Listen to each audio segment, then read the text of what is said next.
ورحمة الله وبركاته.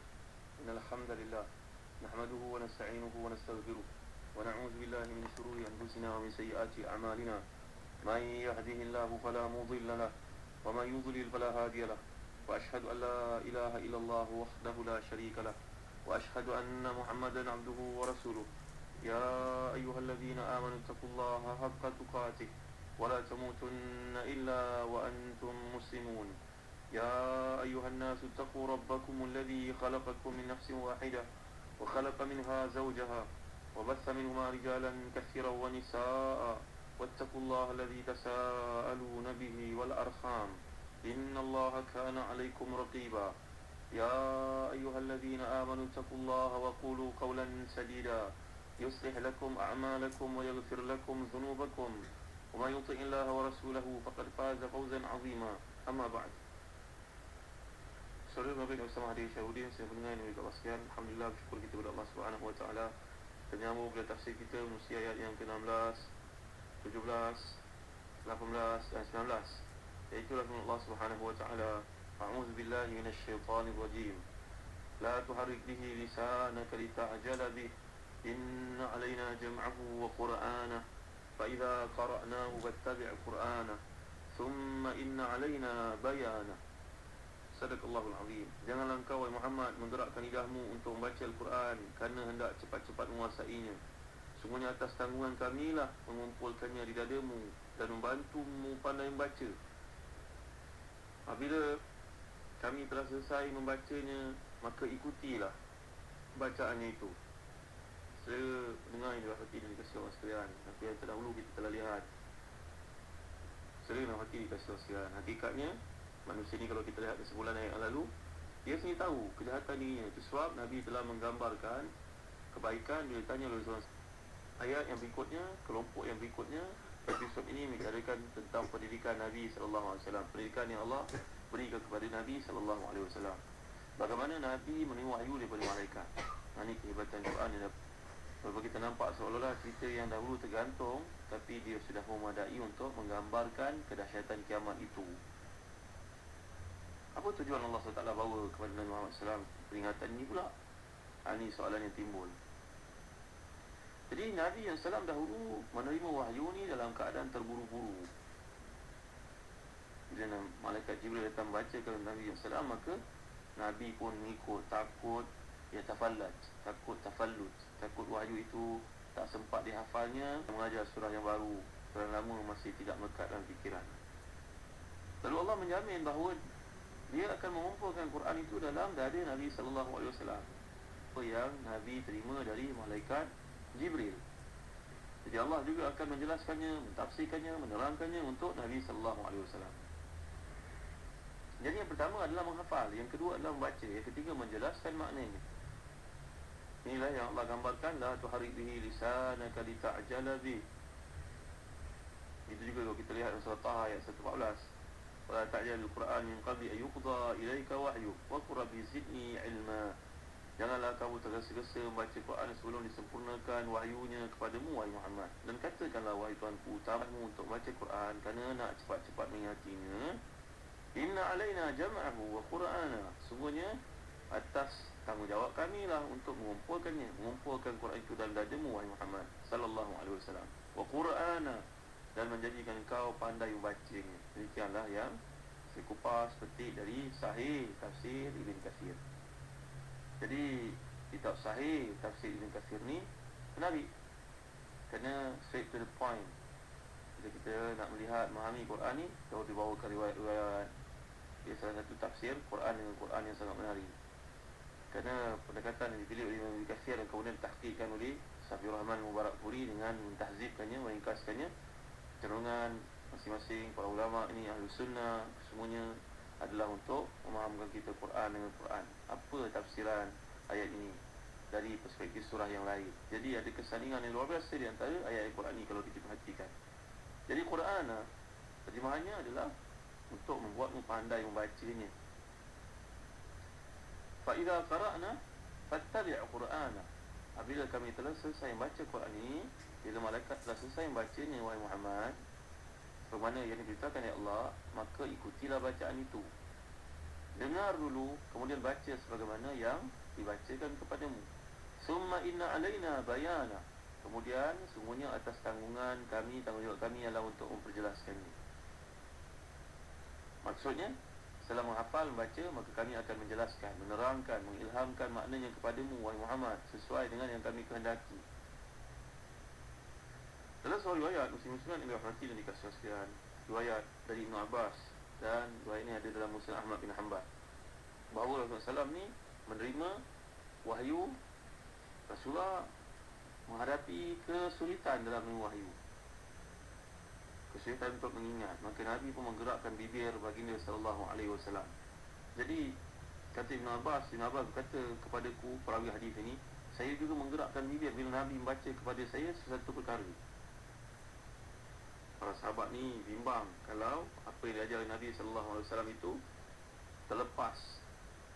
Jadi mereka pun berebut-rebut untuk membaca ayat bila dibacakan oleh Nabi sallallahu alaihi wasallam kepada mereka. Nampak tak muslim-muslimat yang hati dan dikasih kasihan? Begitu tekun mereka dalam belajar. Masya Allah, bersungguh-sungguh bimbang kalau ayat yang sudah dibacakan Nabi SAW itu terlupa. Dan para ulama telah buat satu kesimpulan. Daripada ayat ni ada dua perkara penting yang ditekankan oleh Allah Subhanahu Wa Taala. Yang pertama, bacaan yang didengar oleh Nabi ini adalah bacaan malaikat, bukan yang didengar langsung oleh Nabi terus dari bisikan Allah Subhanahu Wa Taala. Perkara ini penting difahami agar menolak ada sesetengah manusia yang mempermudah-mudahkan urusan ini.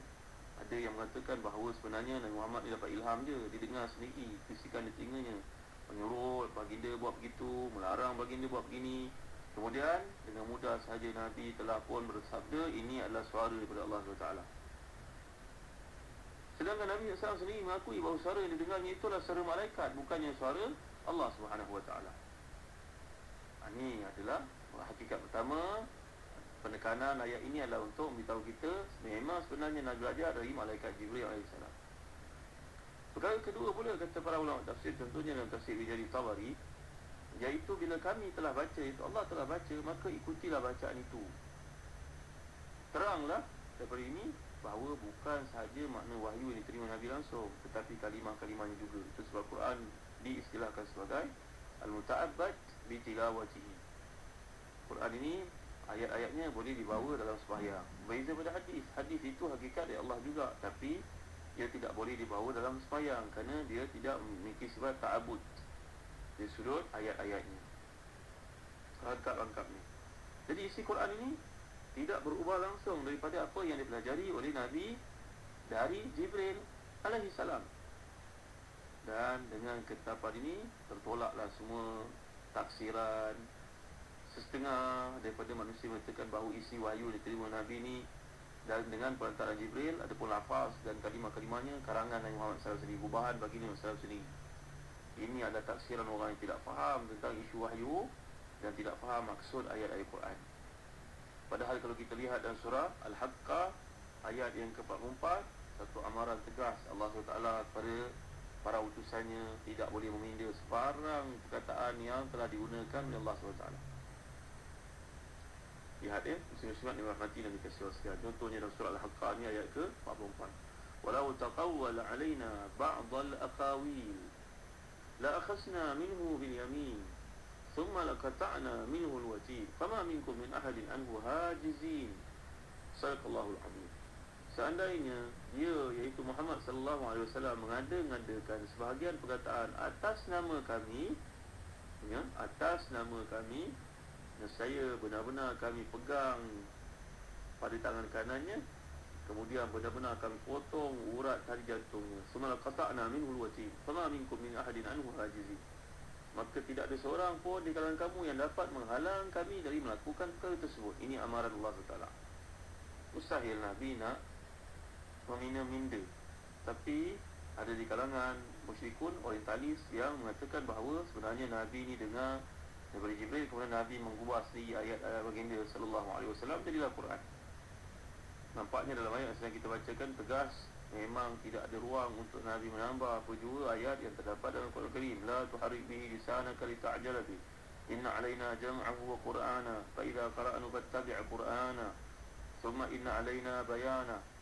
Tidak boleh kau gerakkan bibirmu wahai Muhammad, lisanmu wahai Muhammad SAW, sehinggalah untuk engkau bergegas, bersegera dalam kabut untuk menghafalnya. Tak perlu wahai Muhammad. Inna alaina jam'ahu, kami akan menyebabkan kamu menghafalnya wahai Muhammad. Wa Qur'ana, membacanya sebagaimana yang kami kehendaki. Fa'idha qara'na fattabi' Qur'ana thumma inna alaina bayana. Nanti kami akan ajar kepadamu wahai Muhammad maksud yang dikehendaki di sebalik ayat-ayat itu. Jadi bahawa sebenarnya kita dapat faham ayat Quran merupakan satu wahyu yang bersifat ijmal, memberikan perangan yang pokok.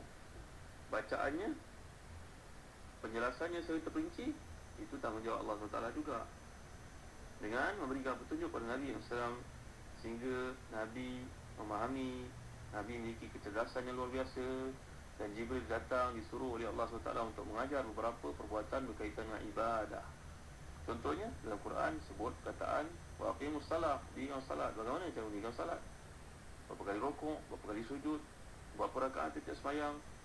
Jadi ini yang diajar oleh Allah Subhanahu Wa Taala. Kemudian Nabi terangkan kepada kita dalam hadis. Ini maksud dalam bayana.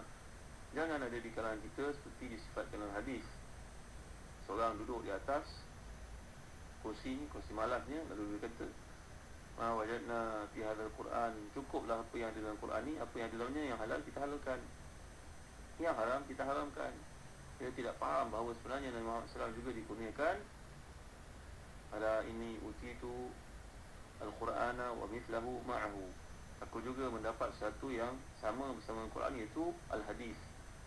Wahyu kepada Allah SWT ni untuk menerangkan kepada umat Islam, itulah berupa hadis yang dikumpulkan oleh para ulama. Jangan jadi seperti Jamaatul Quran, tuan-tuan yang dimuliakan Allah sekalian, yang beranggapan cukuplah pada Al-Quran kita amalkan. Kalau betul boleh diikuti Quran 100% tanpa perlu pada hadis.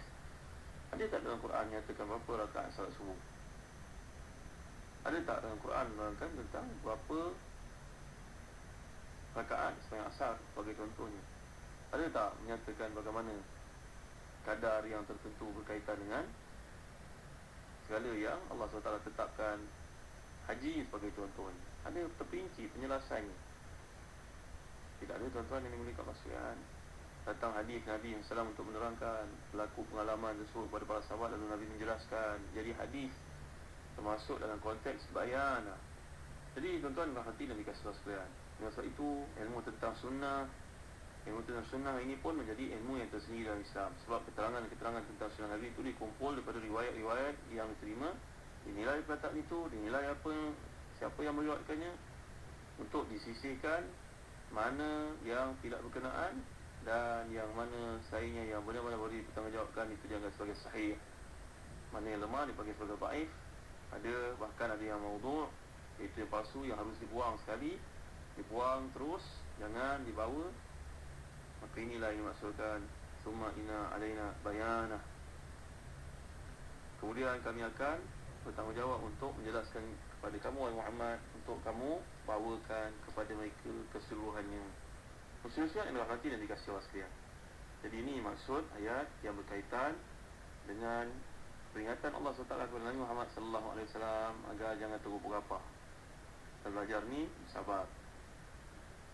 Kami akan pastikan ayat-ayat ini masuk dalam dadamu. Kau memahaminya, menghayatinya, mengamalkannya, dan jadilah engkau ni Quran yang berjalan wahai Muhammad SAW untuk menerangkan kepada mereka segala yang kami kehendaki. InsyaAllah dalam kuliah akan datang kita akan lanjutkan pada ayat yang berikut.